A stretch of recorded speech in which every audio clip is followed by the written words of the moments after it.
सरपंच जी सुनिए, ऊपर से आर्डर आया है। इस बार आपके पंचायत के हर एक वोट हमारे पार्टी को जाना चाहिए। हमने आपके लिए बहुत कुछ किए हैं, अब आपके बारी। ठीक है। अरे रामू, कैसे हो? घर में सब कुछ ठीक तो है? देखो हमारे साथ कौन आए हैं। ए साहब, इस बार इलेक्शन में खड़े हो रहे हैं, तुम्हारे परिवार का हर एक वोट इन्हें जाना चाहिए। देखो रामू, तुमको कितना पैसा चाहिए बता दो, हम पांडुराम के हाथ में भेज देंगे, लेकिन तुम्हारे परिवार का सारा वोट हमें ही मिलना चाहिए। देखो साहब, आपको कौन है तो मुझे नहीं पता। ए पांडु सरपंच पिछला इलेक्शन में हमको बोला वोट दो, हम घर देंगे, राशन कार्ड देंगे, लेकिन अब तक घर तो छोड़ो राशन कार्ड भी नहीं बना।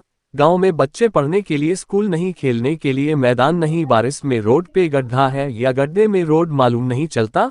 पांडु जी तो बस अपने तिजोरी भरने लगा हुआ है। बाकी आप अगर मुझे पैसा देंगे तो वो पैसा यही हमसे ही लेंगे और काम में खिलापी करेंगे। तो पैसे के लिए हम अपने बच्चों के भविष्य के साथ नहीं खेल सकते हैं। बेहतर होगा आप किसी का तिजोरी भरने से अच्छा है गांव के उन्नति के लिए काम करे तो हम आपको वोट देंगे, और राह पांडु जी को हम अगले इलेक्शन में देखेंगे। देखो साहब, आप बस हमें माल भेज दो, बाकी हम संभाल लेंगे। रामू की बातों को सीरियसली मत लेना। सर, यहाँ इस बार जीतना मुश्किल लग रहा है और पैसा फेंक के हम लोगों को उल्लू नहीं बना सकते हैं। इस बार हमें काम करना ही पड़ेगा क्योंकि जनता जागृत हो रहे हैं।